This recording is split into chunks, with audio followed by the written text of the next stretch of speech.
আসসালামু আলাইকুম। ওয়ালাইকুম আসসালাম। কেমন আছেন? আলহামদুলিল্লাহ। উত্তর দিতে পারলে ইনশাআল্লাহ ৩টার ভিতরে ২টা দিতে পারলে আপনাকে পুরস্কৃত করা হবে। মহিলাদের জন্য কাপড় পরিধান করা, কাপড় পরিধানের সতর কোন পদ্ধতি ঢেকে রাখা ফরজ মহিলাদের জন্য? টাকনুর নিচ পর্যন্ত, হাতের আঙুল পর্যন্ত। আগে প্রথম কোন জায়গা থেকে? টাকনু পর্যন্ত মানে মানে আপনি বলছেন লাস্ট কোট পর্যন্ত, টাকনুর নিচ পর্যন্ত, মানে পুরোটাই বলেন।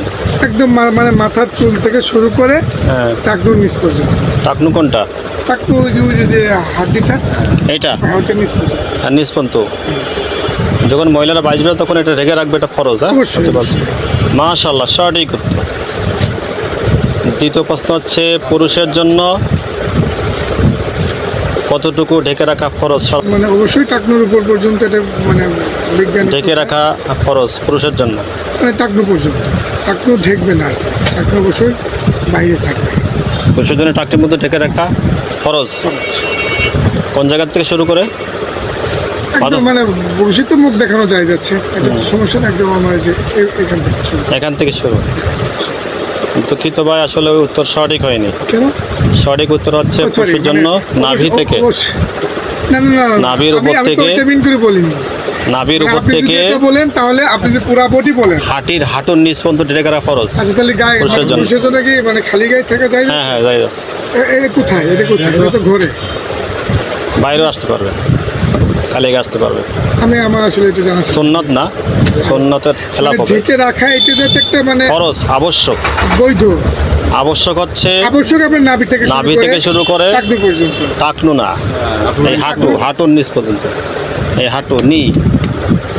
আর মেয়েদের ঠিক আছে, টাকনু নিচ পর্যন্ত, মাথা থেকে শুরু করে এবং দুই হাতের কবজি থেকে শুরু করে। তো আর একটি প্রশ্ন বাকি আছে আপনার জন্য,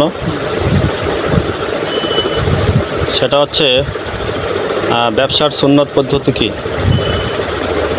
ব্যবসার সুন্নত পদ্ধতি মানে এটা কি ছেলের উপর ডিপেন্ড করে, নাকি হচ্ছে যে আপনার মানে এটা কি মানে কোন প্রেক্ষিতে আমি বলি? কিভাবে ব্যবসা করলে সুন্নত আদায় হবে? মানে যেটা মানে অবশ্যই সই শুদ্ধভাবে তো আমার করতেই হবে। প্রফিটটা হচ্ছে একটা মানে লেভেলে রাখতে হবে যেটা সুন্নত মোতাবেক চলে। আর তারপর হচ্ছে মানে একটা পণ্যর অনেক বেশি লাভ করার দরকার নেই, যেটা প্রয়োজন ততটুকুই করতে হবে। দেন সঠিক পণ্য ক্রেতার হাতে পৌঁছে দিতে হবে সঠিক দামে, এগুলোই। একটি আংশিক উত্তর সঠিক হয়েছে, তবে হচ্ছে আপনার প্রতারণা করা যাবে না। মানে আমি বলছি যে সঠিক সম্মতভাবে দিতে হবে। ওর মানেই তো প্রতারণা করা যাবে না, মিথ্যা বলা যাবে না। হ্যাঁ, মিথ্যা বলা যাবে না। তারপরে অধিক মুনাফা অর্জন করা যাবে না, অধিক লাভ করা যাবে না। এটা বলছি আমি। ঠিক আছে, এটা হচ্ছে সুন্নত পদ্ধতি ব্যবসা। তো আপনি আংশিক উত্তর দিয়েছে। আপনাকে আর একটা প্রশ্ন করবো।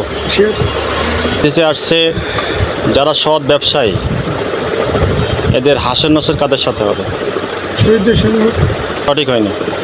নবী সিদ্দিকিনদের সাথে তাদের হাসন নাসের। আলহামদুলিল্লাহ, ভাইকে একটি গিফট দিলাম, উপার্জন সহজ করার দোয়া, যদি ব্যবসায়ী মানুষ। ওকে।